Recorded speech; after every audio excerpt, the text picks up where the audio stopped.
apa yang harus dilakukan oleh perusahaan media atau media bersiuk melihat perkembangan media alternatif yang dilakukan oleh warganet, entah itu podcast, vlog, segala macam lah ya bentuknya sekarang, konten cincang-cincang yang viral yang kayak gitu-gitu yang siapapun bisa buat dan orang nggak ngelihat lagi siapa sumbernya. Betul. Yang penting kontennya. Jurnalistik itu ada ilmunya, nggak sembarangan.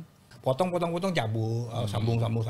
Nah, ada etikanya dong buat konten nih, ada permisinya dong. Apalagi di musim politik kayak gini, wah menggebu lah.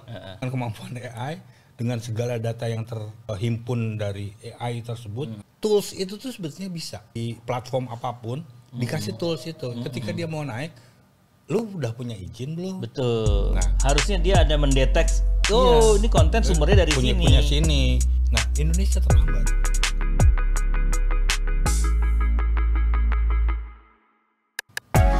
Hai teman-teman, kita ketemu lagi di Unboxing Friend. Dulu kita. Yoi.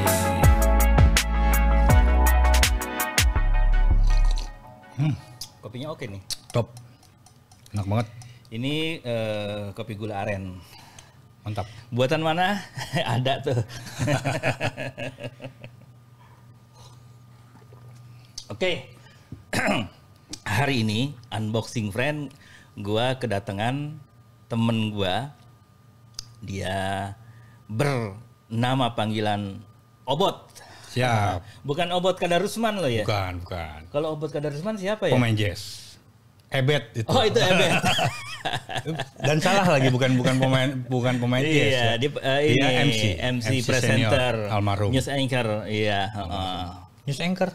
Iya, dia kan di broadcaster. Iya, broadcaster.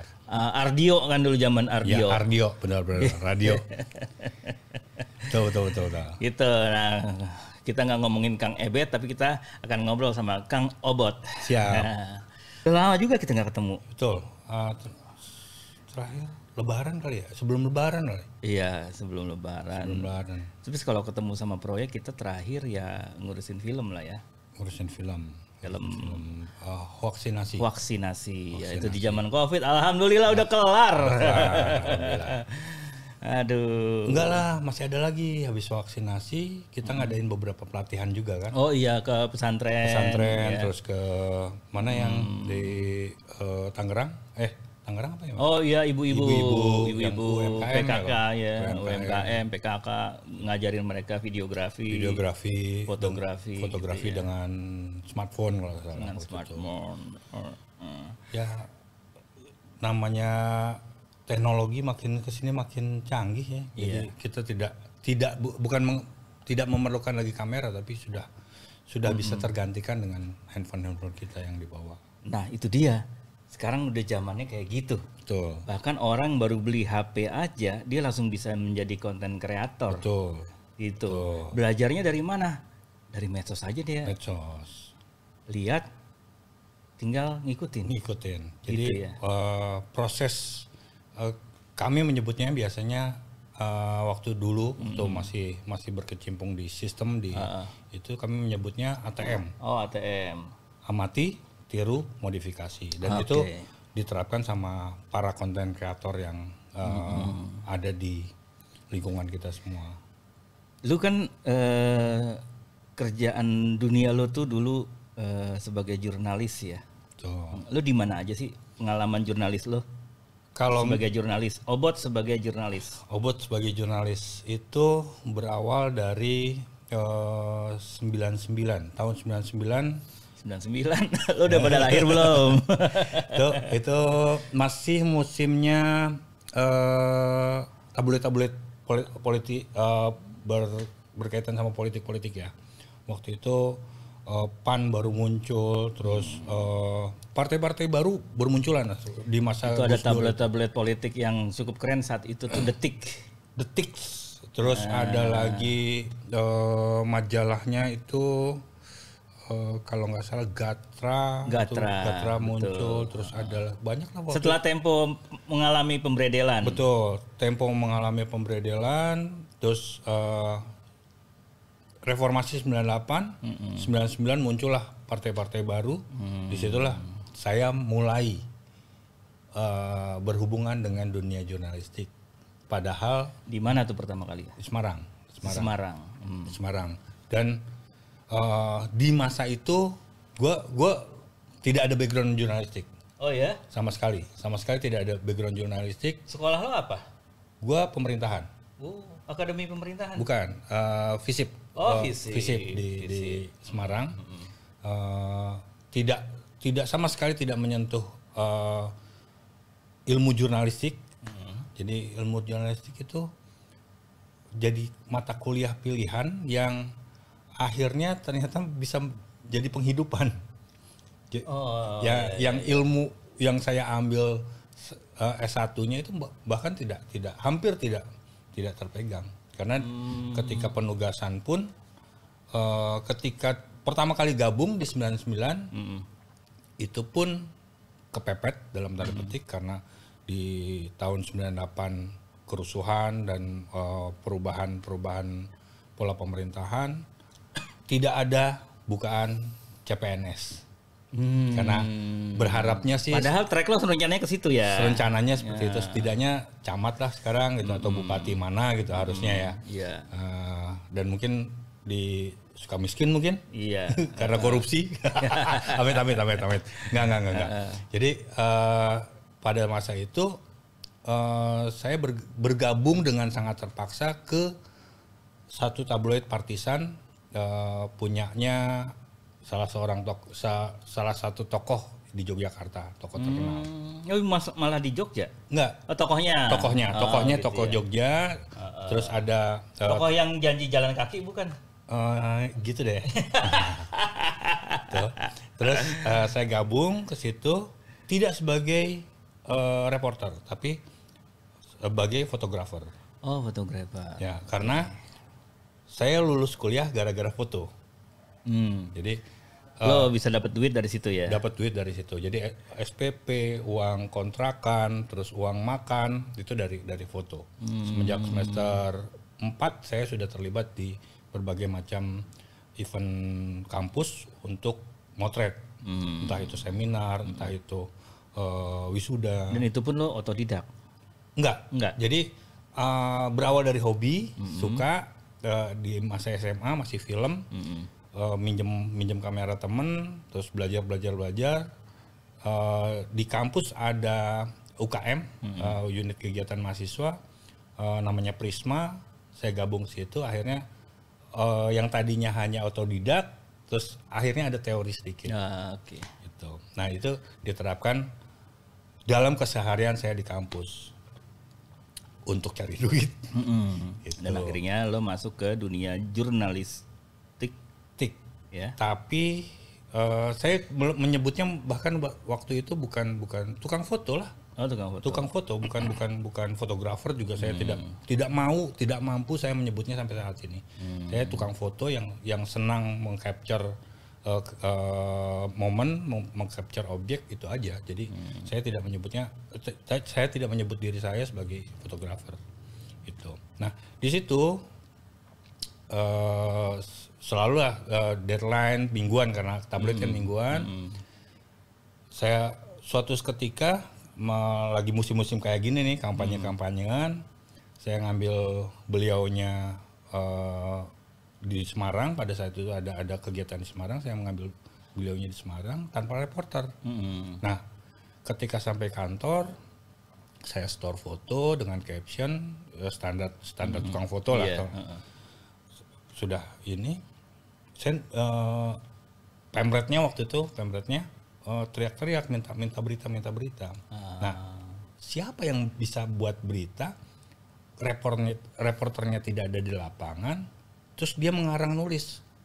Berat banget ya itu. saya nggak ridho aja juga. Iya. Nanti foto saya diacak-acak. Akhirnya saya mencoba menulis.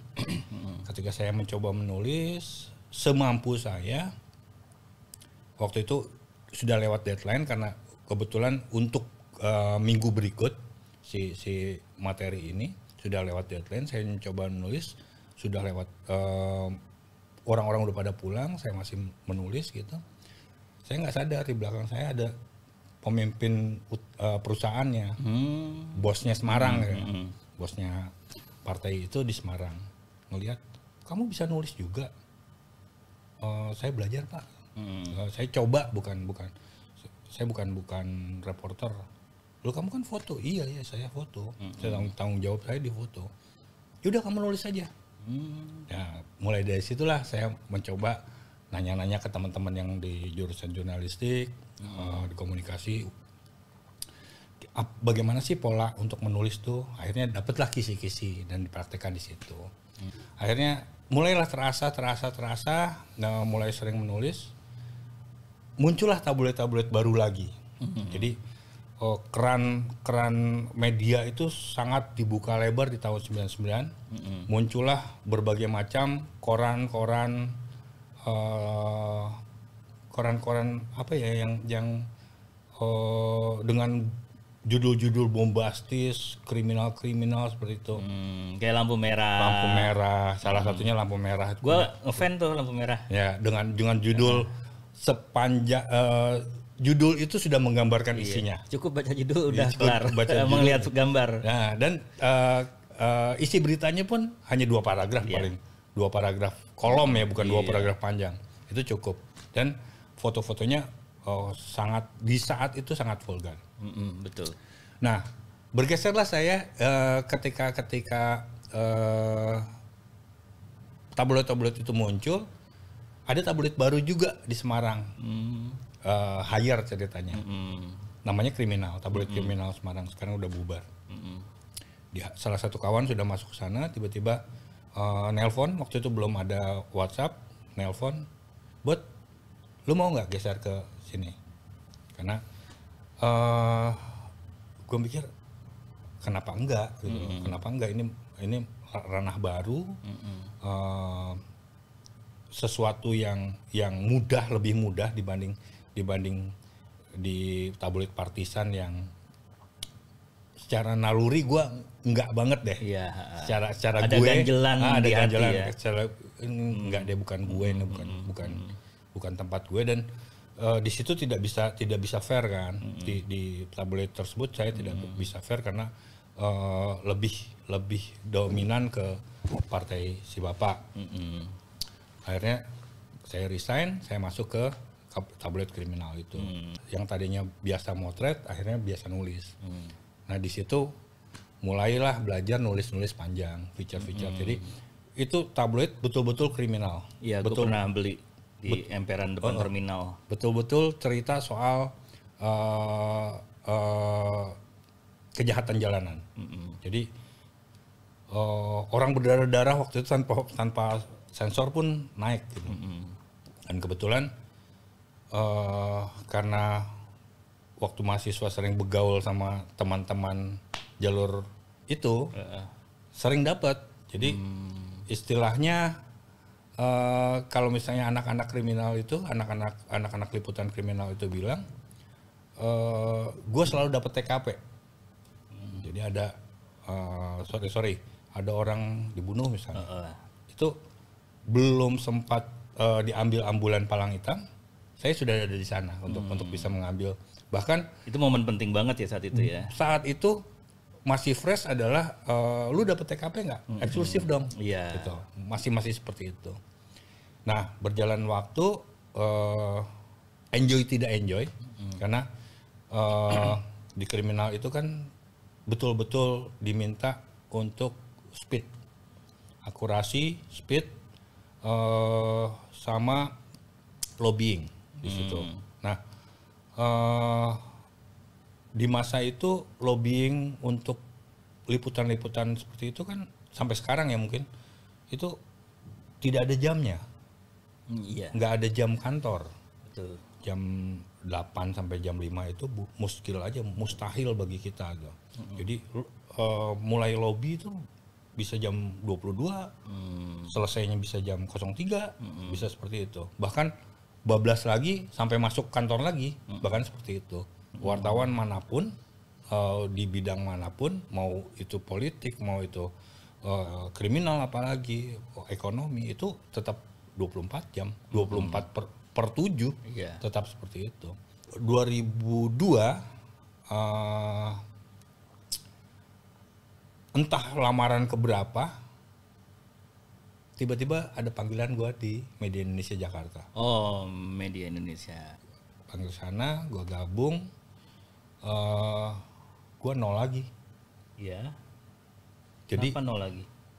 pengalaman gue yang sekian tahun, 99 sampai 2002, itu dianggap nol. Oh, gitu. Dianggap nol. Dan gue kembali menjadi calon reporter, belum reporter. Oh, ada level yang memang harus diikuti ya. Untuk sebagai pembinaan internal tim jurnalisnya ya. Betul. Di saat itu ada jenjang seperti Jenjang, itu. Ada ya. jenjang seperti itu. Waktu masuk, Jenjang cenur gitu ya. iya, jenjang cenur itu mah. Nah itu, jadi kamera betul-betul gue simpan. Gitu. Oh, istirahat bener tuh ya. Dari tabloid kriminal gue udah istirahat. Kamera tuh hanya sesekali kalau misalnya ada momentum bagus, karena waktu itu kan tidak ada, karena gue mau milih jalur reporter, tidak ada supply film. Waktu itu kan film. Oh iya, pakai film dulu. Jadi Iya. tidak ada Nggak supply. kayak sekarang ya kebanyakan. Jadi harus modal dulu ya. Kalau misalnya penugasan, assignment, ada Beli. dikasih jatah berapa roll itu sehari. Ya jadi kita kan audiens kita nih anak-anak sekarang yang nggak ngerti ngebayanginnya kayak gimana gitu ya. Jadi untuk bisa motret kita tuh harus punya film dalam bentuk roll gitu ya. Iya, film 35 mili itu. Yang isinya berapa Ada yang 12, jepretan. ada yang 12, ada yang 24, ada yang 36. Itu ya. Tuh. Nah, itu ada proses lagi setelah motret, ada proses cuci dan cetak. Cuci cetak. Jadi pada saat proses cuci itu kan jadi negatif Iya. film tuh, itu yang kita pilih Yang tuh dibilang klise ya. klise. Itu yang kita pilih untuk mana yang akan dicetak, mana yang paling layak untuk naik. Dan itu proses kurasinya juga kudu cepet waktu itu kan, kejar-kejaran sama cetak, karena beda sama Media Indonesia atau Kompas. Terus yang gue tahu tuh kan selanjutnya lo menjadi jurnalis film ya, video. Itu tahun berapa? Di 2005 gue ketemu sama almarhum Ersa Siregar di Aceh. Waktu itu penugasan untuk liputan GAM, perang TNI dan GAM. Waktu itu kok asik ya kelihatannya, kerja di TV ini kok apa yang didapat hari ini akan keluar hari ini. Langsung tayang. Jadi langsung tayang. Sementara gue dicetak itu harus nunggu besok. Iya. Kalah dong gue. Iya. Gitu. Nah ada perasaan kompetitif di situ. Kayak ada tantangan baru nih kalau gue bisa kayak gini nih. Ini harusnya stepnya gue ada di situ tuh, karena gue sudah terlatih untuk speed kan. Iya. Di RCTI gue masuk ke program yang liputan khusus namanya. Jadi program yang isinya tentang investigasi. Akhirnya lo ke RCTI dari situ. Nah dari situ, dari tawar menawar itu, lu gabung aja ke gua, kata almarhum. Dia, bang, mau bang, mana CV lo? Gua serahin, keesokan harinya abang hilang. Jadi CV gua sebetulnya ada di abang Ersa almarhum. Jadi terbawa. Nah karena ada insiden tersebut, abang Ersa hilang dan akhirnya ditemukan meninggal. Gue sudah hopeless nih. Karena di masa itu tidak pernah ada buka, sampai sekarang mungkin ya, tidak pernah ada bukaan lowongan terbuka gitu untuk media-media seperti RCTI, SCTV itu betul-betul getok tular. Iya. Jalur teman dan jalur temannya tuh quote and quote, dia lihat ini pantas nih. Ada yang mereferensikan ya. Jadi ada referensi gitu. Nah, saya sudah melupakan, tiba-tiba ketemu lagi sama liputan sama-sama di Aceh saat DM, darurat militer dan tsunami. Edwin Nasir. Edwin Nasir mulai nyolek juga. katanya mau gabung. Mungkin Bang Ersa sama Edwin sudah pernah ngobrol. Katanya mau gabung. Iya nih, gabung. Sini CV-nya. Saya serahin ke Edwin. Berapa saat kemudian sudah ada kontak panggilan. Tes, masuk dan kembali lagi jadi nol. Lo nggak bisa bergen. Gue udah punya CV, gue udah punya portofolio dari beberapa media. Kok gue harus ngikutin jenjang kayak SPBU dari nol lagi nih? Nggak bisa komplain kayak gitu zaman dulu. Awalnya gue komplain seperti itu.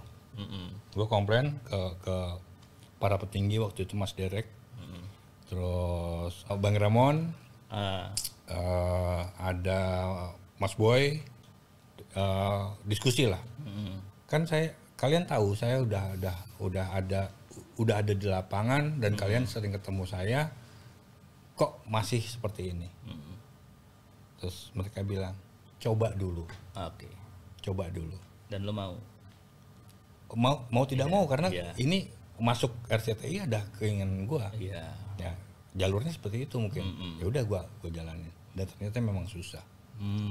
Berbeda banget antara gua mungkin di media Indonesia bisa disebut senior, tapi ketika di sana kesenioran gua tidak terpakai sama sekali.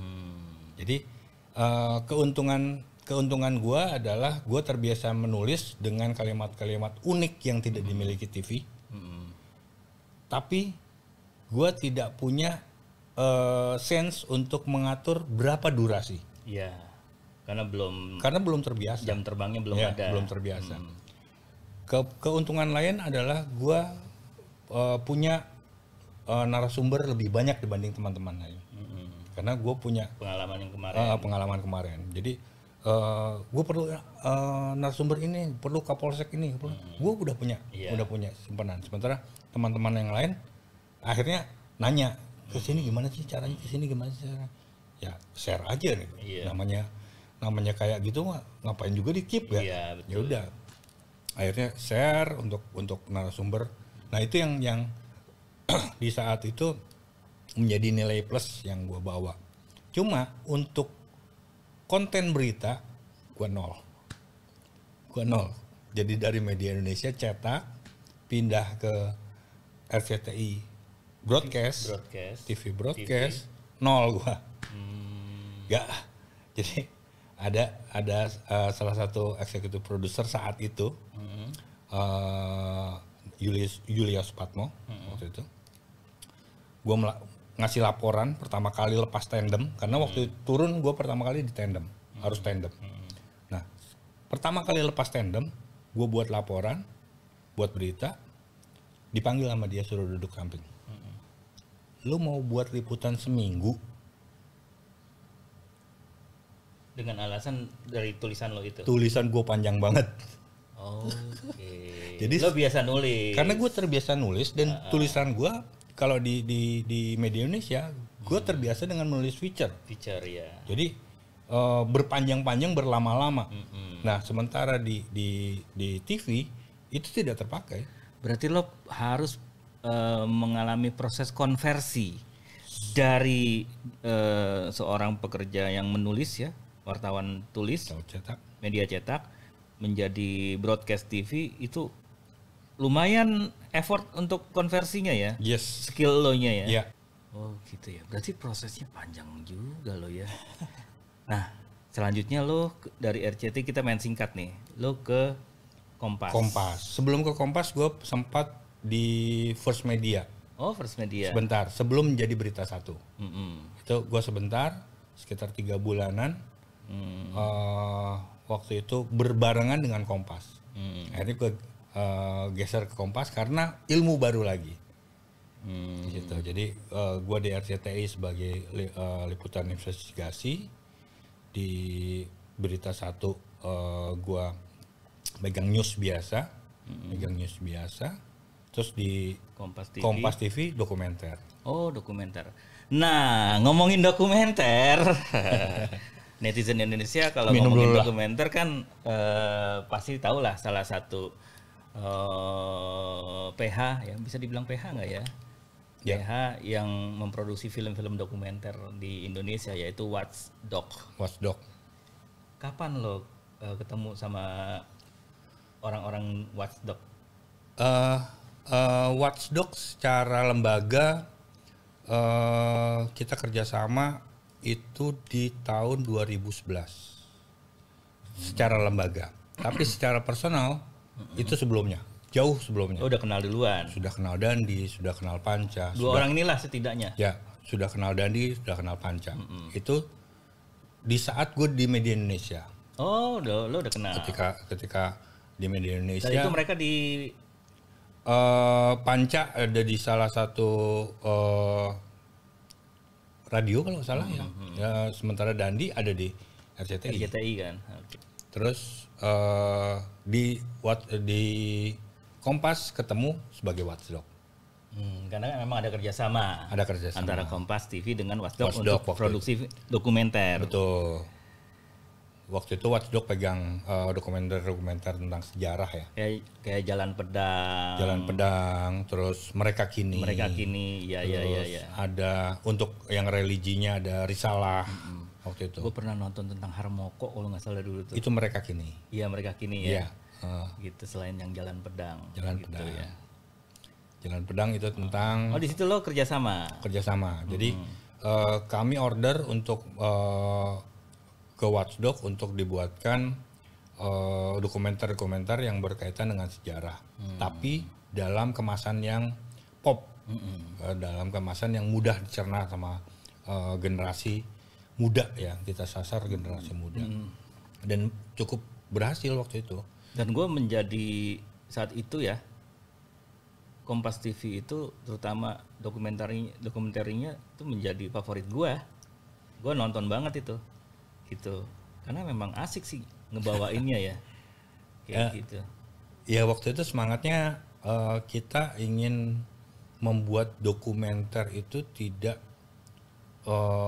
terbayang berat kan, kalau misalnya kita ngomong dokumenter terbayang berat. Kita berusaha gimana caranya membuat alur cerita yang berat ini menjadi sesuatu yang menarik, kayak sejarah. Kita tidak plek-ketiplek seperti buku sejarah yang ada di toko buku, tapi apa sih sisi lain dari sejarah tersebut? Muncullah Bab yang Hilang. Iya, Bab yang Hilang. Bab yang Hilang itu behind the story dari sejarah tersebut, dan itu dibuat oleh Watchdog, keren sekali. Jadi bagaimana contoh-contoh banyak banget lah. Bagaimana sejarah Kenil, bagaimana Soekarno itu menyebarkan pesonanya untuk pencitraan melalui foto-foto, bagaimana dia bersikap, itu mereka ulik habis, dan it's work gitu. Itu betul-betul mengena untuk anak-anak milenial, untuk anak-anak generasi sekarang. Itu kepake banget dibanding mereka membaca dan persis nggak seperti itu. Oh, berarti lu makin pengalamannya lu semakin nambah lah ya skill lo itu ya, sampai lo bikin CS File di Kompas TV ya. Kompas TV. CS File itu termasuk favorit gua nonton dulu itu. Wah, itu sukanya karena berpengaruh. Awal sebelumnya gua nonton film X-File. X-File. Ya, betul. Ada hubungannya? Gue ini yang gue pengen tanya. Ada hubungannya? Ada inspirasi nggak sih X-File dengan CS File? Betul. Ada inspirasi dari film X-File ya. Sesuatu yang itu yang dulu gue ketika nonton gue mikir apa terinspirasi sama X-File nih. Betul, gitu betul. Ya? Oh. Jadi pengambilan judul program tersebut memang terinspirasi dari X-File. Jadi X-File itu berkaitan dengan sesuatu yang gelap, yang dark, betul. Tidak terpecahkan waktu itu. Nah, CS File ini mengadop apa ya? Temanya, hipotesisnya untuk kita tarik ke kriminal. Jadi CS itu adalah crime story file. Jadi kita mengambil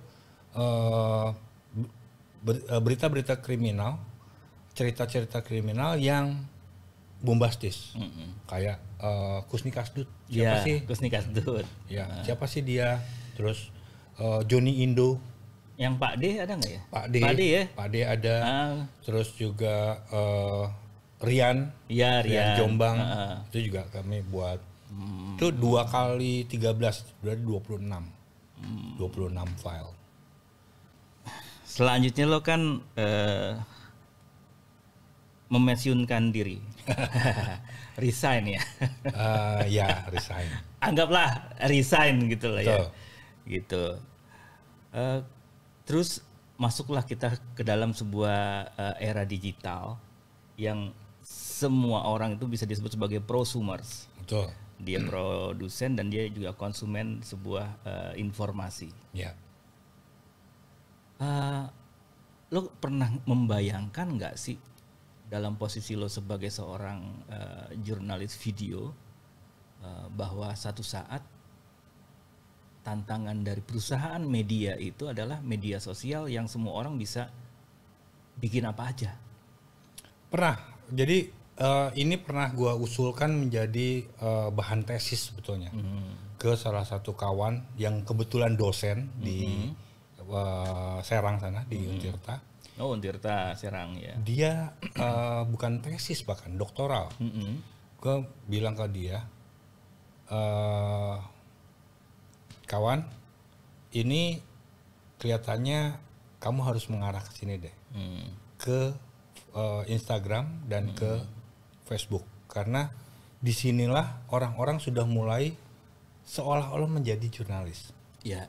Seolah-olah menjadi jurnalis, karena untuk sebutan profesi jurnalis itu sebetulnya banyak hal yang dia berhak menyandang bahwa dia adalah jurnalis. Ada etikanya, ada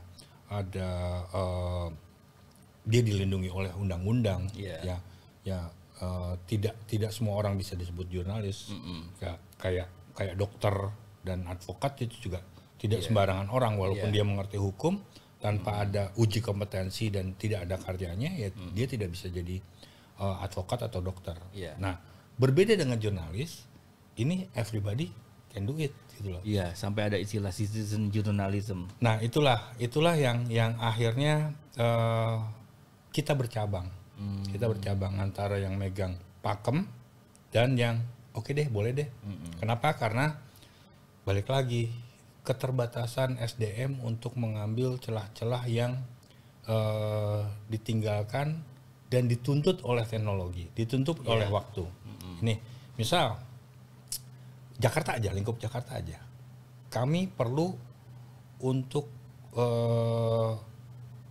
kontributor, pemasok berita itu setidaknya 5 wilayah.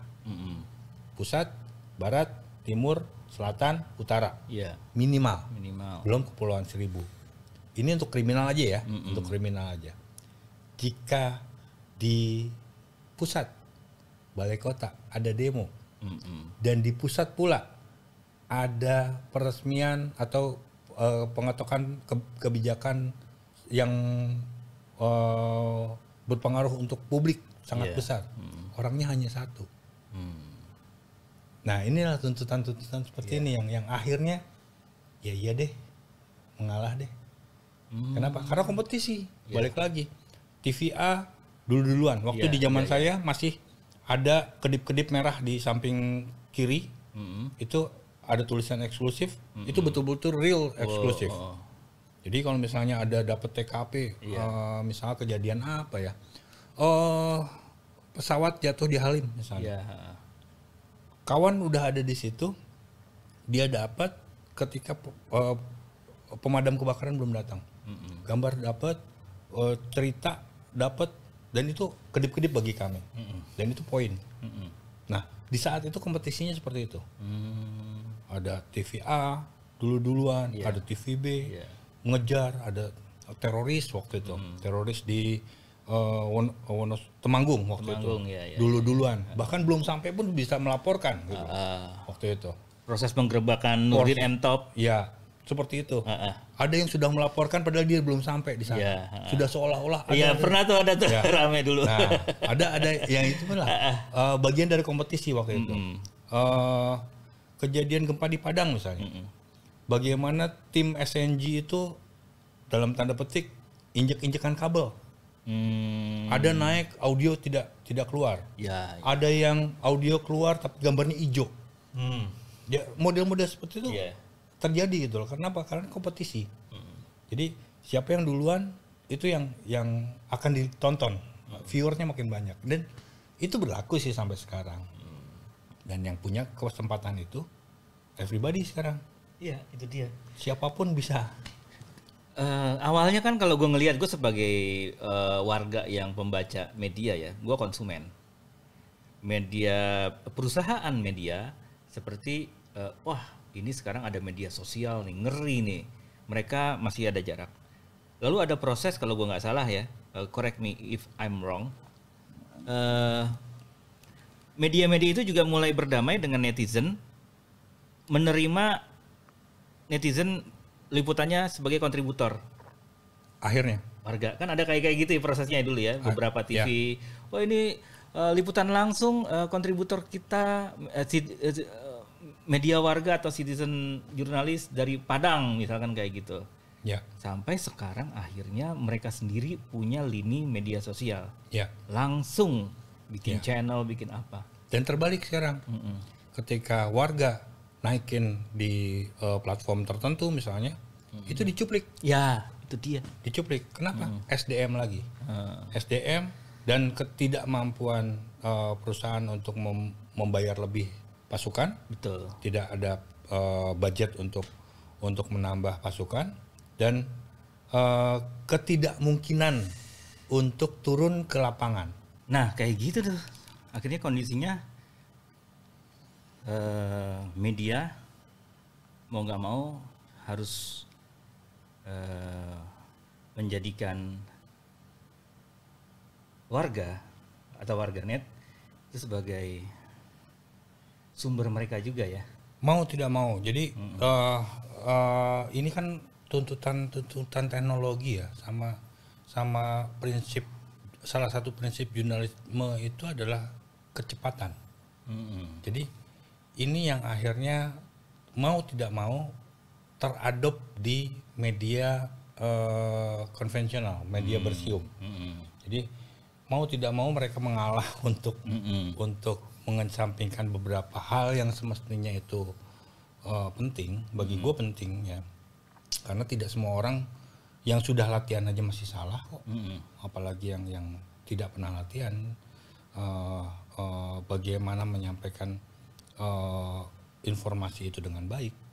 Itu kadang-kadang ada platform yang saya melihat itu pengkhususan untuk potong, pengkhususan untuk cuplik, potongan-potongan. Jadi untuk mengambil cuplikan quote aja kami berlatih dulu, entah itu dicetak, apalagi di audiovisual.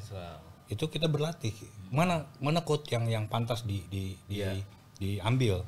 Nah, sementara platform tersebut dan dipegang oleh masyarakat umum, masyarakat awam, ya potong ya sesuai dengan keinginan dia, sesuai dengan kebutuhan dia. Ini yang seru nih, ya prinsip viral tadi, prinsip viral yang penting viewer gua banyak. Apa potongan gua, saya tidak menyebutnya itu berita, potongan gua itu menjadi omongan trading, omongan orang, dan saya mendapat keuntungan. Nah, balik lagi ke traffic segala rupa itu yang menjadi tujuan sebagian besar masyarakat kita. Lo membayangkan nggak sih apa yang harus dilakukan oleh perusahaan media atau media bersiup, tadi lo bilang, melihat perkembangan media alternatif yang dilakukan oleh warganet yang justru masyarakat kita lebih suka nonton kayak gitu. Contoh podcast-podcast yang bermunculan. Bahkan Mata Najwa aja sampai bikin sendiri narasi yang dia merasa lebih yang memang masuk benar-benar ke digital, gitu kan. Betul. Meninggalkan induk sebelumnya gitu kan. Nah, gue sempat ngebayangin sih, cuma gue nggak bisa menjawab. Ini perusahaan-perusahaan media ini harus melakukan apa? Apakah ya sudah sama seperti media cetak yang mungkin sekarang lagi ketar-ketir Diambang senja. dan perusahaan media terutama TV itu kan juga akhirnya yang gue bilang tadi menyusul. Mengikuti. Ya, diambang senja semua. Dan semuanya itu sekarang tergantung warga. Dia suka konten yang mana? Betul. Itu yang viral dan itu yang ditonton. Betul. Gitu. Jadi semestinya di 10 tahun yang lalu itu perusahaan-perusahaan media yang bersiup, yang mempunyai izin, yang susah ngurus izinnya, saya paham betul bagaimana ngurus izin suatu lembaga penyiaran atau lembaga penerbitan ini, berulang kali ke kementerian harus uji lain-lain. Ini semestinya lebih maju untuk antisipasi. Tapi balik lagi, rata-rata pemilik media ini bukan punya background jurnalistik. Jadi lebih ke bisnis. Lebih pengusaha. Jadi banyak hal ya, kita mau pindah ke digital aja, TV digital aja penuh perjuangan. Kita termasuk hampir terakhir di ASEAN, kalah sama Vietnam yang baru kemarin sore, saya menyebutnya baru kemarin sore buat TV, dia sudah lebih dulu digital. Nah, pergeseran ini ditahan oleh para pemilik media ini untuk kepentingan tertentu yang saya juga tidak tahu. Nah, ini semestinya mereka sudah antisipasi jauh sebelumnya. Masa sih informasi tentang digital ini tidak mereka pahami, R&D-nya kemana? Semestinya masukan-masukan dari R&D ini yang sudah melanglang buana ke seminar A, B, C di negara-negara lain sudah ngomongin ini jauh-jauh hari. Saya pernah dikirim untuk ikut pelatihan di Manila, Quezon waktu itu di Filipina, sudah ngomongin ini di 2012 akhir kalau nggak salah. Ini udah diomongin. Filipina sudah ngomong, terus Malaysia sudah ancang-ancang waktu itu, sudah merubah beberapa platformnya, bahkan diwujudkan kantor beritanya sudah berubah total, rebranding dengan konsep digital yang baru yang terintegrasi. Jadi mereka menyelamatkan aset yang sudah mereka bangun puluhan tahun, bahkan sudah tertancap kuat lah. Mereka selamatkan itu. Jadi tiang-tiang yang mereka buat itu tidak jadi sia-sia. Nah, Indonesia terlambat untuk itu. Kalau saya lihat ya, Indonesia terlambat. Terlalu terbuai dengan nanti mesin cetak saya bisa. Nanti tower-tower saya masih hidup di Papua sana masih bisa. Tapi kenyataannya ketika semua ditarik fiber optik selesai. Itu yang terjadi. Yang lebih koplaknya lagi, masyarakat kita ya lebih suka nonton media warga. Betul.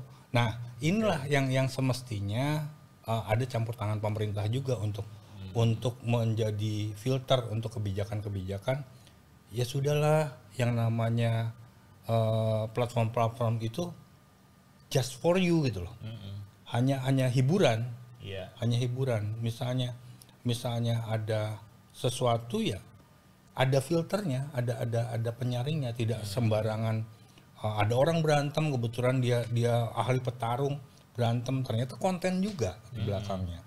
Dia naikin apa, bawa endorsan apa, dia memanfaatkan keviralan itu, memanfaatkan background dia sebagai petarung MMA misalnya, terus buat sesuatu, ternyata ya ujung-ujungnya ke sana.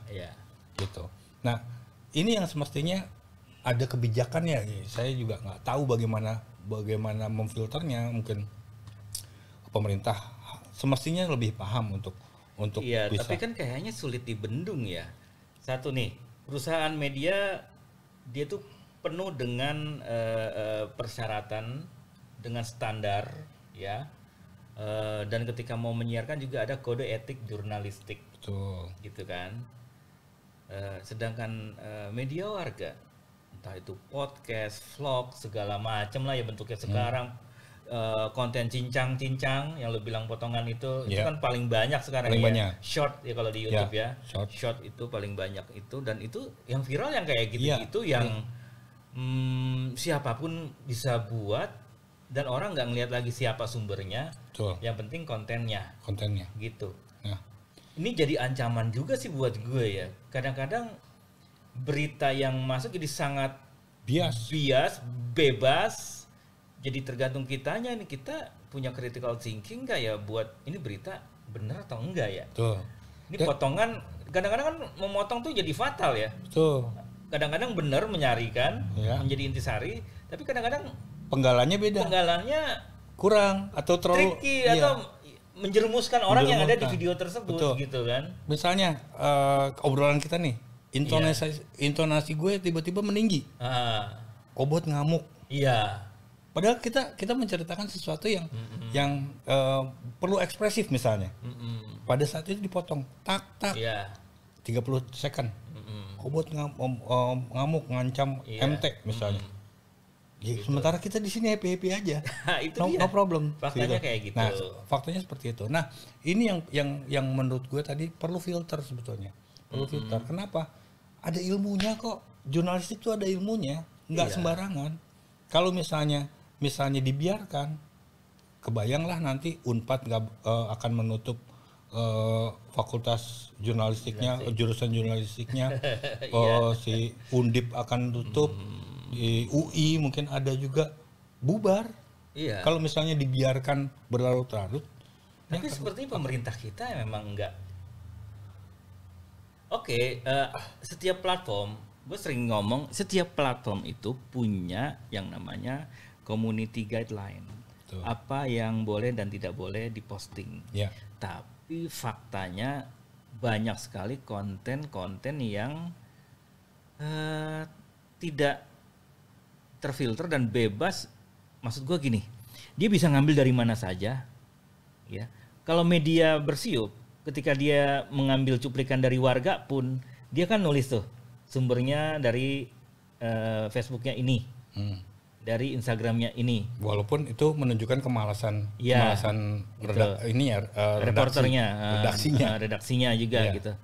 Setidaknya punya etikanya masih kepegang. Tapi yang terjadi di masyarakat warganet nggak gitu. Seolah-olah semua konten yang ada di platform digital ini berhak mereka cincang-cincang. Ya. Lo ngelihat kayak gitu gimana? Ya balik lagi. Soal edukasi kita tuh intelektualnya belum nyampe warganya. Jadi dia menerima informasi aja harusnya mencerna. Ini suruh buat konten, biji mana? Iya kan? Nerima aja dia susah, apalagi buat. Ya, ini analogi yang sederhana aja. Mendingan cincang-cincang. Iya, jadi sesuai dengan keinginan. Gua musuhan nih sama MT misalnya. Iya. Gua nggak suka MT. Ketika ada satu wawancara, satu konten yang menyebut bahwa MT tuh orangnya gini, saya cincang. Tapi di belakangnya ada tapinya, nggak gua pakai. Iya. Itu yang jadi sesuai dengan kebutuhan. Tidak lagi ada netralitas, bullshit udah nggak ada tuh. Gue pernah mengalami soalnya di salah satu grup WhatsApp, tiba-tiba ada temen gue yang bilang, ini channel YouTube lu ya Teh, lu so tahu banget sih, kan gue ngomongin politik kan, bla bla bla bla bla bla bla gitu kan, lu cari duit segala macem, sedangkan lu ngomongin tentang politik ya. Gue klik linknya. Pas gue cek, bukan YouTube gue ternyata. Tetapi banyak potongan konten gue yang dari TikTok gue itu diambil. Ya. Dan buat konten dia, dan itu memang banyak banget penontonnya. Gitu. Dan kalau gue bukan masalah sialan lo, konten gue jadi dimonetize sama lu gitu kan. Gua nggak masalah, itu masalah persoalan gua karena memang nggak terlalu aware sama monetasi kan. sampai sekarang gue juga nggak ngurusin tuh monetis di YouTube. Gue nggak punya waktu. Gitu. Nah, gue bukan situnya, tetapi teman-teman gue itu menganggap itu channel gue dan dianggap gue mencari keuntungan dari situasi kisruh politik di negeri ini. Gitu. Ya, walaupun gue akhirnya klarifikasi itu bukan konten gue. Ya. Gak dikasih tahu nih konten gue, channel gue yang ini. Gitu. Perlu effort kan lo? Perlu effort untuk menjelaskan lagi ke orang tersebut kan. Nah, gini loh, bagi gua ketika misalnya pemerintah turun tangan untuk menyebutkan membuat satu kebijakan, lu boleh buat konten untuk lu. Kalau misalnya ngambil izin, misalnya di garis bawahi, ya garis bawah izin konten mana aja yang akan lo ambil. Seperti kita waktu di Kompas misalnya, gue akan mengambil arsip di Arsip Nasional, misalnya. Wah, lo izin dulu. Izinnya tuh tidak sehari, men. Iya. Sebulan. Detik keberapa sampai keberapa. Persis loh, bener-bener 0 sampai 10 misalnya. Ya sampai 10. Tidak mungkin lebih. Dikasih 11. Misalnya saya mengambil menit 1.30 sampai 1.40. Itu benar-benar 1.30 sampai 1.40. Lebihin dikit dong 1.42, nggak bakal. Nggak bisa, ketat pokoknya. Ketat sekali. Nah, kenapa itu tidak diterapkan untuk konten-konten? Lu buat konten. Tidak sembarangan gua ngambil konten lu. Iya. Semestinya seperti itu. Iya, semestinya ada izin. Ada izin. Jika mau ngambil, dia tidak bisa. Dia harus lewat lu. Lu baru klik misalnya. Klik, oke, izinkan. Durasinya anu sampai anu misalnya. Itu kan lebih terfilter, namanya teknologi kan bisa diatur itu kan sekarang. Nah, tadi gue mau nyampaikan bahwa ketika semua orang berkonten, ada pembiaran dalam tanda petik pembiaran dari orang-orang yang diawasi. KPI buat apa? KPI untuk yang bersiup kan? Iya. Untuk yang bersiup. Betul. Nah, yang bersiup pun tidak ditegur ketika mengambil konten lu, misalnya. Menarik nih konten lu, ambil terus. Izinnya nanti atau izinnya di komen. Semestinya tidak. Etikanya tidak seperti itu.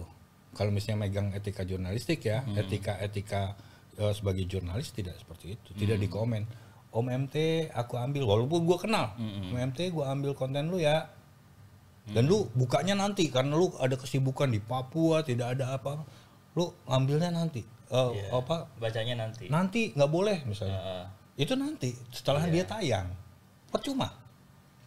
Nah, kalau gue ngalamin tuh soalnya. Nah, kayak gitu. Nah, soal monetize tadi. Ini yang dialami sama satu grup musik yang akhirnya protes.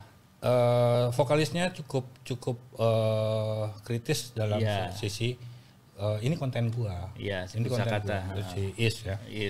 Ini konten gua. Lu ambil, lu nyanyikan, lu cover. Terus gua sebagai penyanyi, sebagai pencipta lagu kalah sama lu. Iya. Ya yang bener aja. Iya, gue pernah lihat konten dia yang dia kayak ngambek gitu kan. Udahlah, gue pengen bikin cover aja deh. Iya, itu lebih masuk akal bagi orang-orang tertentu. Ya, gue ngapain berproduksi, gitu loh. Gitu loh. Kadang-kadang ini mematikan kreativitas orang gitu loh. Dan kita harus waspada. Kalau gue sih bukan itu ya. Iya memang setiap pencipta punya hak atas jerih payahnya. Kayak contoh Is gitu. Akhirnya dia kan bilang, waduh gue pengen bikin cover aja. Itu ya dia memang punya hak atas karyanya dalam konteks hak kekayaan intelektual. Yang sayangnya masyarakat kita edukasinya masih lemah soal itu. Kalau yang gue khawatirkan bukan monetize gitu loh.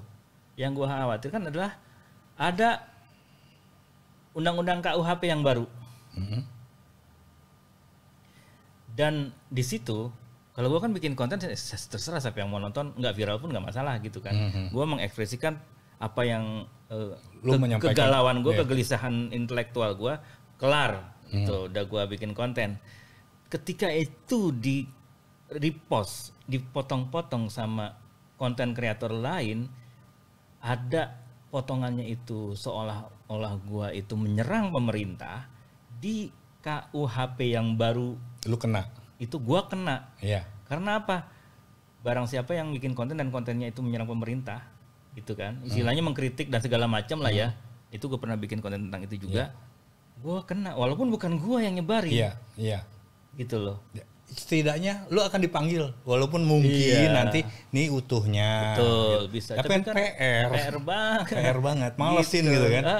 Itu doang sih yang gua khawatirin sebenarnya. Dan itu emang bakal terjadi kalau misalnya ini tidak segera dibendung ya. Ini tidak segera dibendung. Gua misalnya punya kebiasaan, punya habit adalah penjahit doang ya. Iya. Saya menyebutnya penjahit ya. Potong cabut, sambung. Nah, ternyata sambungan itu bagus bagi publik ya, bagus bagi publik, menarik bagi publik. Apalagi di musim politik kayak gini. Wah, menggebu lah. Misalnya, menarik nih. Terus adalah salah satu narasumbernya lu. Terus yang si anu. Nah, lu bakal dipanggil dong. Iya. Ke Komdak dulu, Komdak bahasa. Bahasa zaman dulu banget Komdak. Jalan-jalan Komseko. Ayo ke Guntur dulu, Guntur. Iya, gua sih nggak masalah ya. Gua malah seneng terus terang, jujurly. Ya. Ketika ada orang yang ngambil konten gua di share lagi di channel dia, wih berarti dia suka dengan konten gua, karena kan di medsos juga ada platform sharing kan. Tetapi hanya beberapa platform yang menyediakan fitur download itu konten ya. Kayak di TikTok tuh bisa ada fitur download, tinggal kita mau aktifin atau tidak gitu, orang boleh atau tidak download gitu. Kalau di YouTube bisa pakai ya banyak lah cara lah untuk mendownload konten. Nah gua sih senang-senang aja, setidaknya kegelisahan gua ini banyak orang yang denger gitu loh. Cuma yang itu aja yang gue khawatirkan, tiba-tiba potongannya jadi masalah. Potongannya tiba-tiba jadi masalah gitu. Lo nggak utuh. Nggak utuh. Dan gitu. Itu sering terjadi kan. Banyak yang nyebar materi 10.000 kan akhirnya. Minta maaf ya, balik lagi mohon maaf dengan didampingi. Itu sebenarnya tidak menyelesaikan, tidak membuat jerak.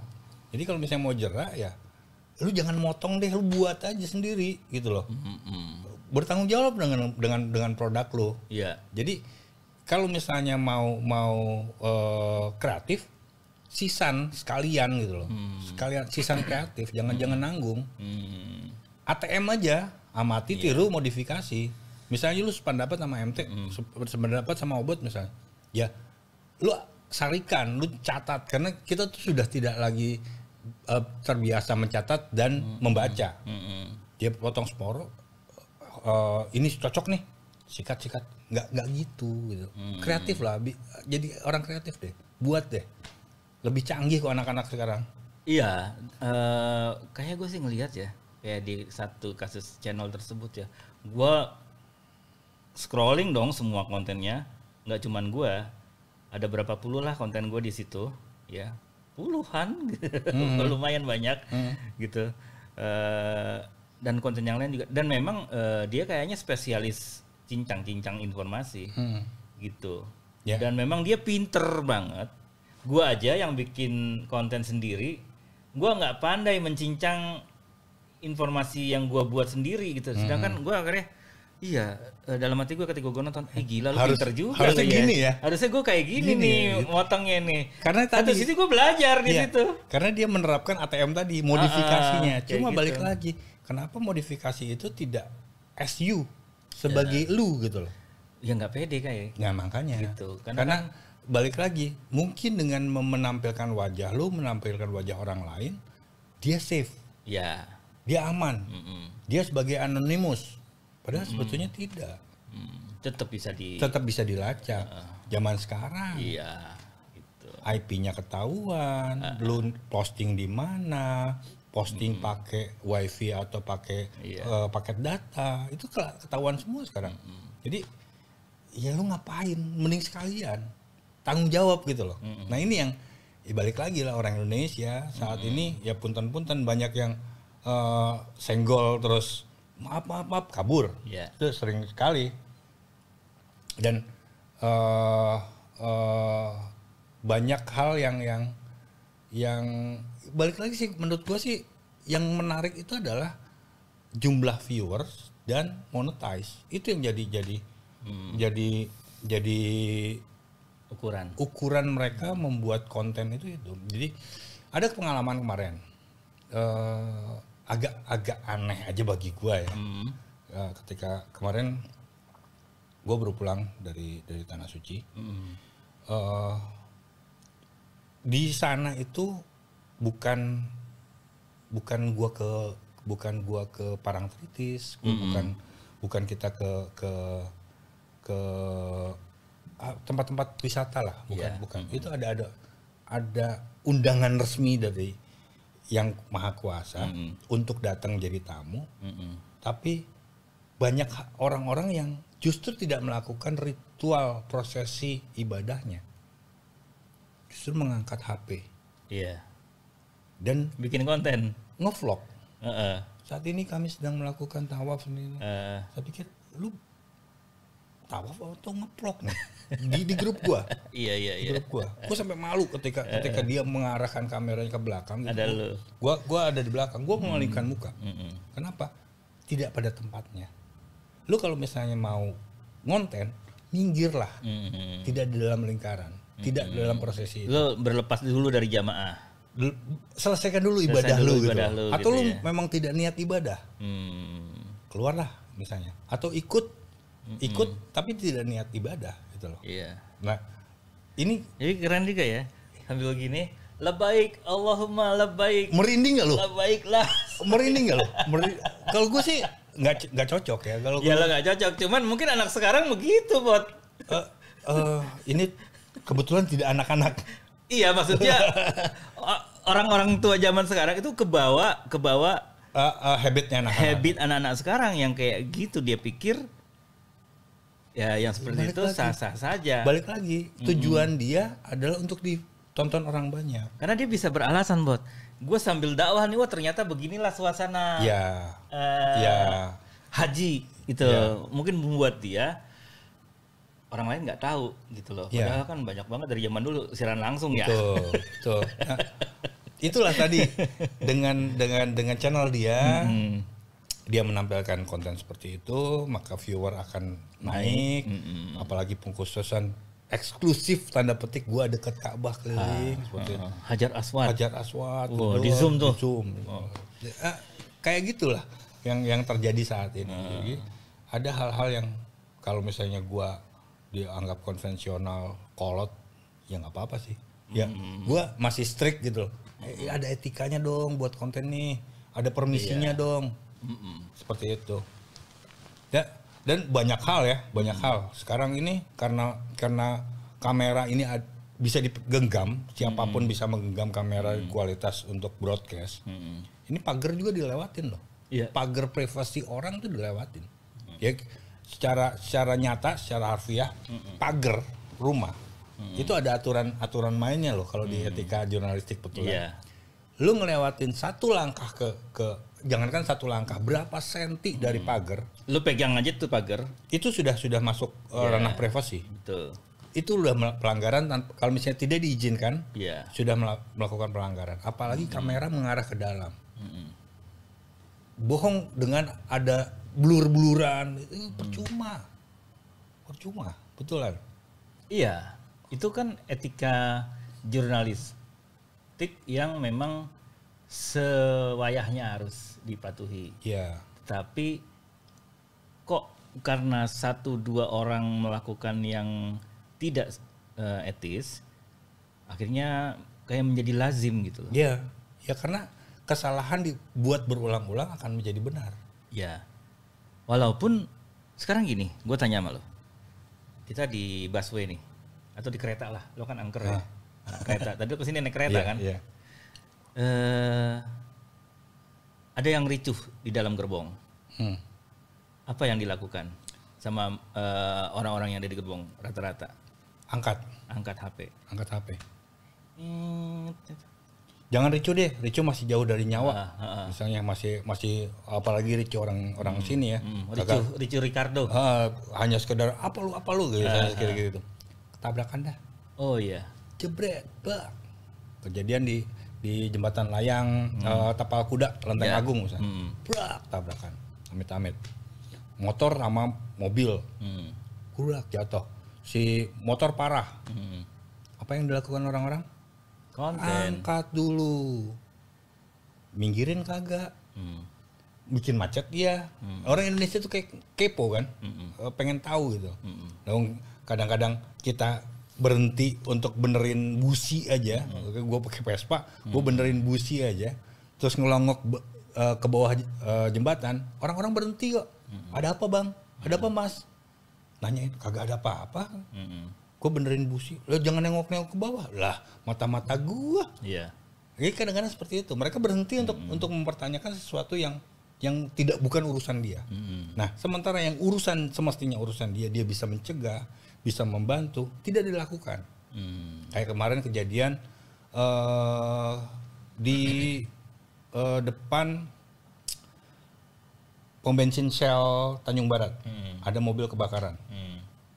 Orang-orang itu sebetulnya kalau misalnya orang-orang itu sigap, itu bisa segera teratasi dan jalan lancar. Ini orang-orang ngapain? Ngonten. Nutupin jalan, motor-motor berhenti betul-betul bukan parkir dengan baik. Konten makin membesar makin bagus. Bad news is good news bagi mereka, dan itu dilakukan. Nah, sebetulnya kan ini bukan tugas mereka. Ya, tapi kan sekarang trennya siapapun bisa Akhirnya memproduksi informasi. Betul. Nah, inilah balik lagi gua menagih kebijakan ya. Iya. Menagih jadi kebijakan. Sebenarnya debatable ya. Debatable. Gitu. Gue ngalamin sih kemarin di Cikini berapa minggu yang lalu ketika gue janjian mau jalan sama si Ricky. Cikini gondang dia. Cikini ke gondang dia. Aku begini karena dia. Jadi gue lagi whatsappan di trotoar Cikini itu. Sama si Ricky, lo jam berapa? Oke. Dia OTW. Oke, lo lewat sini biar cepat. Gue tunggu di trotoar di depan kedai Cikini. Jebret gitu, gue selesai, gue taruh HP. Gue ngeliat ada mbak-mbak bawa motor sambil pegang tangan ke dada kirinya, kesakitan gitu. Wah, gue bilang, itu orang kesakitan. Sampai pelan banget dan oleng. Gue langsung bilang sama tukang roti Tan Ekcon, Pak, itu tolong dibantuin, kayak mau jatuh. Langsung kita kejar, jebret. Udah, motornya kita parkirin. Mbaknya kan itu ada kursi ya, tempat gue nongkrong tuh. Di situ dudukin, gue ambil ke warung Aqua, campur air termos biar anget gitu kan, kasih minum. Yang lainnya mijitin, ada ibu-ibu yang mijitin tangannya. Sambil kita nanya-nanya, Mbak ini mau kemana? Ternyata dia mau ke Mampang. Rumahnya di Mampang. Tapi arah ke Cikini, ke stasiun Cikini. Itu mungkin mau lewat sana kan. Oh ya udah, minta HP-nya untuk ditelepon, siapin nelfon ke orang tuanya biar kita video call langsung lihat gitu kan. Gue suruh mas-mas sebelah gue, tolong mas gitu ya, karena gue megangin air tuh. Tiba-tiba ada beberapa orang yang mau ngontenin. Ya gue situ mikir, gue berpikir cepet aja kan, belum tentu keluarganya mau anaknya dipublis di medsos. Ini privasinya dia punya penyakit apa kan gitu. Walaupun bisa jadi yang konten itu punya alasan ini biar keluarganya tahu gitu kan. Tapi gue bilang, mas sorry jangan mas, belum tentu si mbaknya mau, nanti malu dia. Sorry mas, matiin HP-nya, sorry gue bilang gitu. Gue minta tolong gitu. Akhirnya ya dia nggak lanjut gitu. Ya walaupun dia rada ngedumel gitu sambil bilang, ya justru kan kebanyakan diviralin biar keluarganya tahu. Gue mikir sih setelah udah jalannya temen gue pas udah selesai itu, temen gue datang si Ricky, gue langsung berangkat boncengan. Sambil mikir gue, ya ada benarnya juga sih. Betul. Gitu. Cuma kalau gue saat itu kan lebih memprioritaskan privasi orang, privasi dan keselamatan kan. Nah kalau mungkin orang yang main viralin itu mempertimbangkan keluarganya perlu tahu kalau ada anggota keluarganya yang sakit di tengah jalan, di pinggir jalan deh, kalau tengah jalan tabrak ya, di pinggir jalan.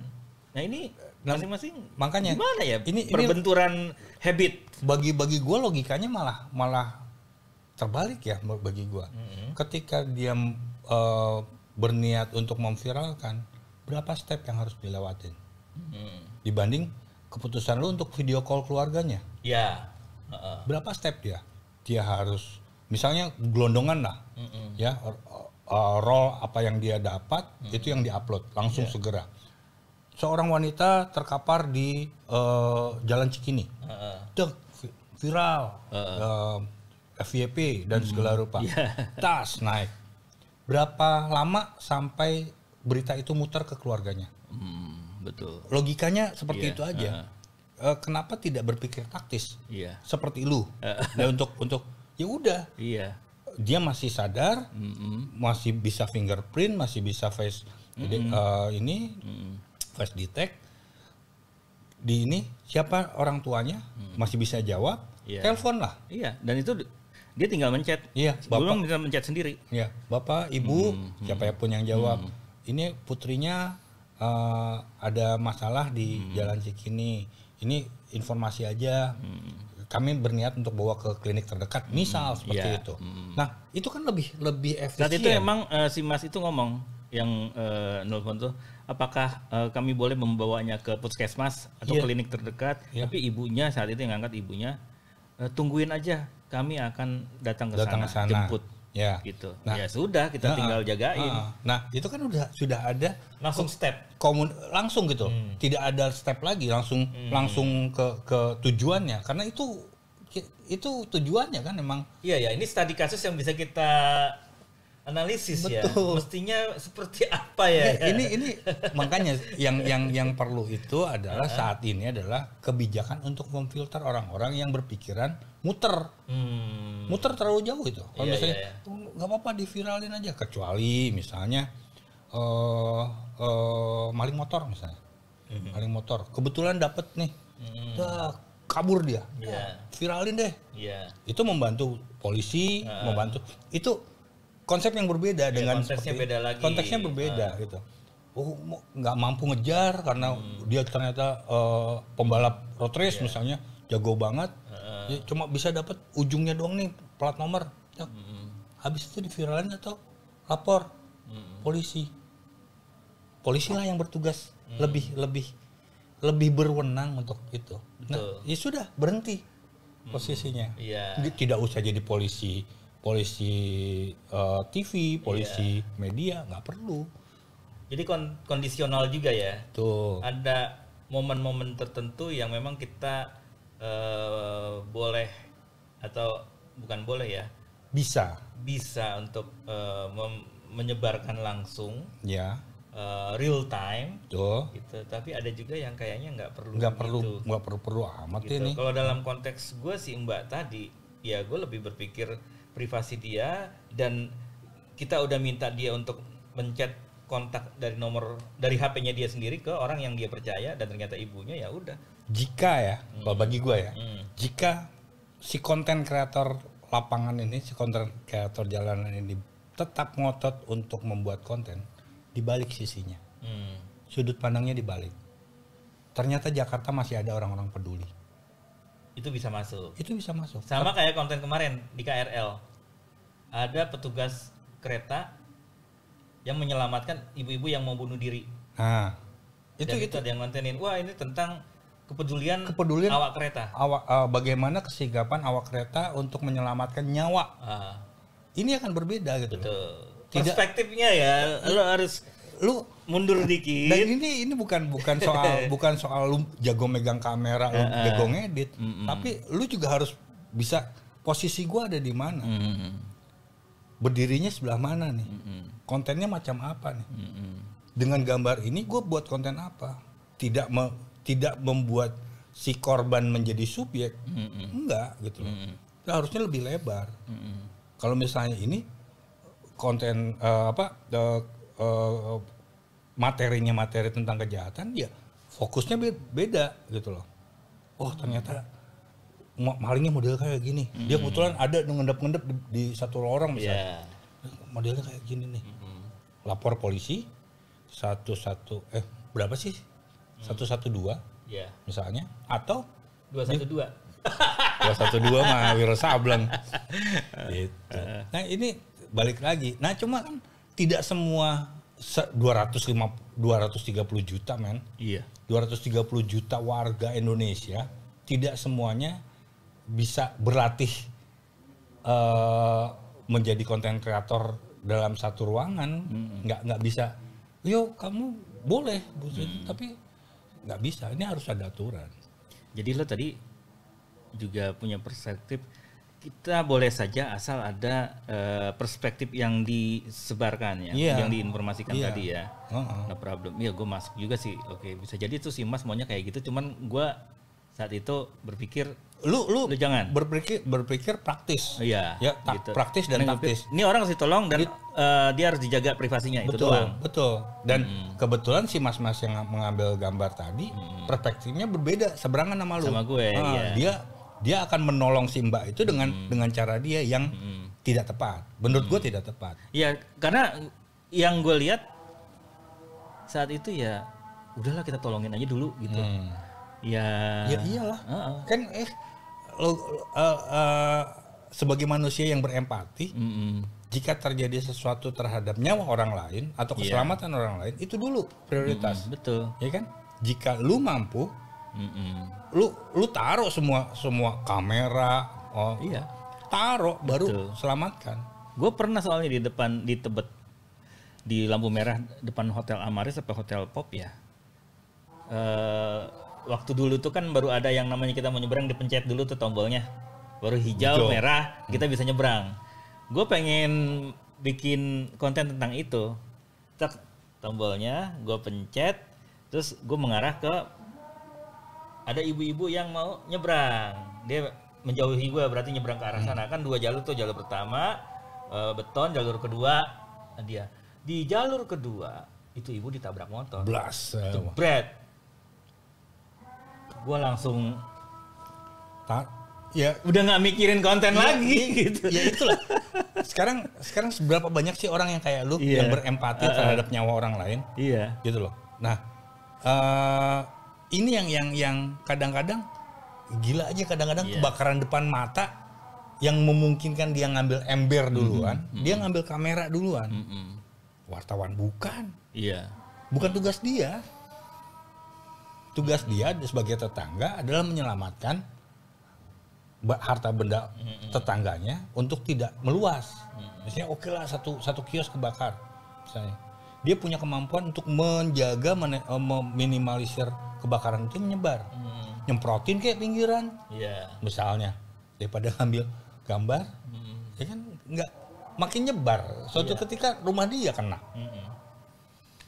Iya. Jadi ya perkembangan budaya digital masyarakat kita di Indonesia ini ya ke situ sih ya. Semua orang kayaknya semua orang bisa bikin konten, selera orang lebih suka kepada konten-konten yang singkat, bombastis. Makanya yang banyak ditonton video-video singkat. Ya, gitu, ketimbang video yang ngobrol berlama-lama. Walaupun ada juga orang yang suka nonton sampai full. Dan kita kan ngelihat di insight-nya media sosial ya, itu dia dari 8 detik pertama atau 1 menit pertama atau 3 menit itu ada berapa jumlah viewernya, lama-lama berkurang tuh semakin lama. Gitu. Karena balik lagi, selain kita rendah untuk membaca, kesini rendah juga untuk mendengar. Kesini ya, ke arah sini rendah untuk menyimak. Jadi semakin panjang obrolan, semakin panjang konten, orang akan ngantuk saat ini. Dia pengen taktis, segera, ayo dalam 3 menit nih apa aja ceritanya. Jadi selera orang macam-macam. Kalau obrolan kita nih sekarang. Ya mungkin di poin-poin tertentu aja yang akan menjadi point of interest mereka ya. Mungkin seperti itu. Nah, bagi gua ya di dunia digital, perkembangan dunia digital, apalagi saat ini sudah ada AI, ini juga jadi tantangan baru. AI mainan baru yang notabene siapapun bisa membuat apapun dengan bantuan si robot pintar ini. Orangnya cukup pintar mengambil keyword, selesai. Iya, bikin prompt. Bisa buat audio, bisa buat video, bisa buat teks. Udah apapun sekarang. Apapun. Gitu. Nah, kalau misalnya ini tidak dijagain, ya kebayangkan produknya seperti apa. Apalagi konteksnya udah jelang pemilu nih. Nah, apapun bisa terjadi. Gitu. Gua aja kemarin bikin konten yang tentang korupsi, tapi yang ngomong Harun Masiku kan. Nah, itu kan bisa terjadi gitu, bisa terjadi. Dan balik lagi, tidak bisa kita arahkan semua orang untuk punya perspektif yang sama dengan kita. Iya. Nah, perspektif pasti macam-macam karena itu yang namanya dinamika kehidupan, dinamika sosial yang bagi gua sih ini tantangan. Ya gimana, lu harus lebih pintar. Gitu. Bagi gua sih. Kayak gimana ya Kak pemilu nanti nih situasinya, apakah karena kan kemarin sempat ramai juga tuh di Twitter, gue lihat bukan di Twitter, di X. Di X. Ada sekelompok buzzer yang ketahuan dan diupload ya sama satu akun yang cukup besar ya. Dan itu jadi ramai tuh. Wah, buzzer baru udah mulai nih. Ya. Mereka lagi briefingnya. Kalau gue lihat ini mereka lagi wait and see. Lagi nunggu. Karena baru pecah telur satu kan? Iya. Pecah telur satu, dan arah gelombangnya ke arah mana ini masih mencoba membaca. Tapi di mendekati hari H ini akan ada seolah-olah nanti informasi itu akan benar. Dengan kemampuan AI, dengan segala data yang terhimpun dari AI tersebut, asal keywordnya pas, keywordnya tepat, informasi yang salah jadi benar. Percaya sama gua. Iya, itu kayaknya udah beberapa terjadi deh. Ya. Nah, balik lagi untuk menyiasati kepintarannya AI, gue menyebutnya kepintaran dalam tanda petik kepintarannya AI. Kita harus cerdas kembali lagi ke belakang, membaca. Tidak harus puas dengan satu sumber. Kekuatan literasi lagi balik ke situ. Yes. Ya? Karena balik lagi, gue pernah mencoba AI mencari sejarah kapan sih Indonesia mengalami kapan terorisme terjadi di Indonesia. Kapan pertama terorisme terjadi di Indonesia? Dia mencatat kapan? Bom Bali. Oh, Bom Bali. Bom Bali itu sebagai titik awalnya terorisme di Indonesia. Oh, gitu. Padahal di belakang Bom Bali itu masih cukup banyak. Iya. Ada bom Borobudur. Bom Borobudur, ada Woyla. Iya. Woyla yang oh ya. Garuda. Pembajakan Woyla. Ada banyak. Jadi kalau misalnya ngomong terorisme di Indonesia, harusnya sampai Majapahit tarikannya ya. Kalau kan Majapahit belum Indonesia, Bos. Belum, Nusantara ya. Nusantara. Kalau Indonesia, terorisme sejak Siliwangi, misalnya si DITI itu udah terorisme. Bagi gua ya, DITI bagi gua enggak. Beda loh. Ya, bagaimana kelompok tersebut memotong jalur logistik pasukan Siliwangi. Saat itu belum tren istilah terorisme. Belum. Adalah separatis. Nah, tapi apa yang dilakukan itulah tindakan teroris. Untung BNPT belum ada zaman dulu ya. Nah, makanya kalau misalnya udah ada, udah dicap tuh salah satu tokoh tuh. Nah, kalau ngomong teroris mateng lu ya. Karena konsen gue ke arah sana juga.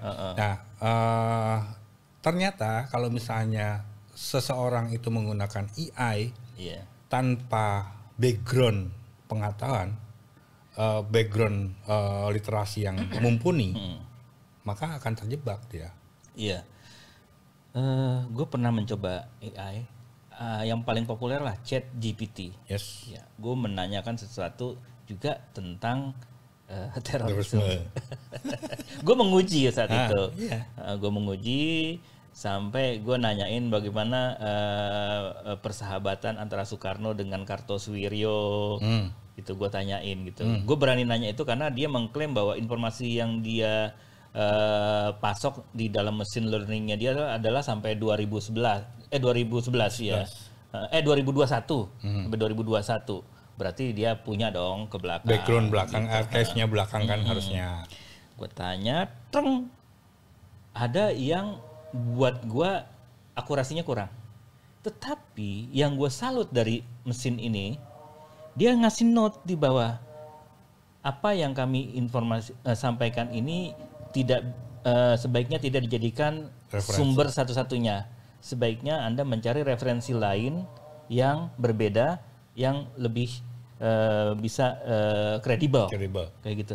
Nah, dia udah mengakui bahwa dia jangan dijadikan sebagai satu sumber. Agak sopan di sini. Iya. Kalau gua, kapan pertama kali terorisme terjadi di Indonesia? Nggak ada itu. Nggak ada footnote-nya itu. Kalau gua ada catatannya. Kayak kemarin gue juga bikin tentang yang lain. Gue ngomongin tentang privasi orang dan dia ngingetin gitu. Bisa jadi akan melanggar privasi orang lain. Ada AI video yang gue coba juga. Gue nampilin video Jokowi. Gue pengen ngubah muka seseorang dengan muka Jokowi. Gak dikasih. Ada notice di situ. Kami sangat memperhatikan privasi. Beberapa tokoh publik harus memiliki izin untuk izin privasi untuk ditayangkan, untuk dipublish kayak gitu.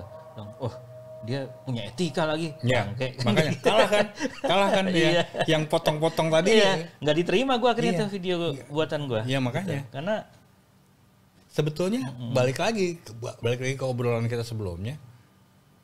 Tools itu tuh sebetulnya bisa diterapkan gitu loh. Di platform apapun dikasih tools itu. Ketika dia mau naik, lu udah punya izin belum? Betul. Nah, harusnya dia ada mendeteksi. Ini konten sumbernya dari sini. Punya sini. Gitu. Kan namanya teknologi sih.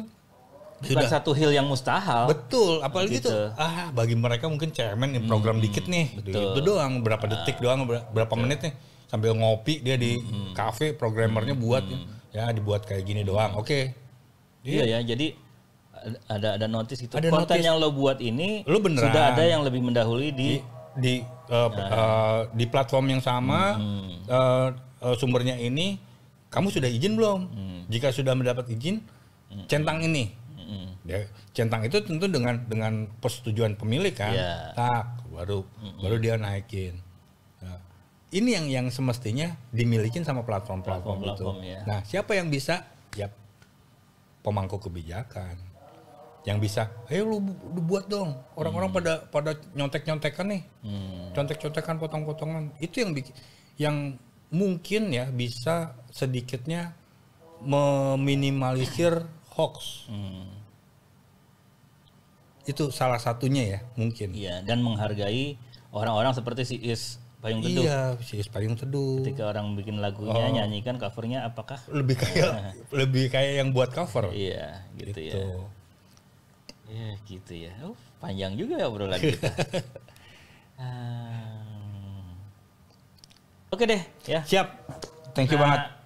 Thank you juga loh, udah lama kita nggak ngopi bareng. Dan sekarang kita lanjutkan obrolan di bawah. Siap. Oke. Off the record. Oke, teman-teman, nonton terus Unboxing Friend di YouTube channelnya Internet Sehat dan di Spotify Matahari Timur ya. Potongan-potongannya juga ada di Instagram Internet Sehat dan Matahari Timur ya.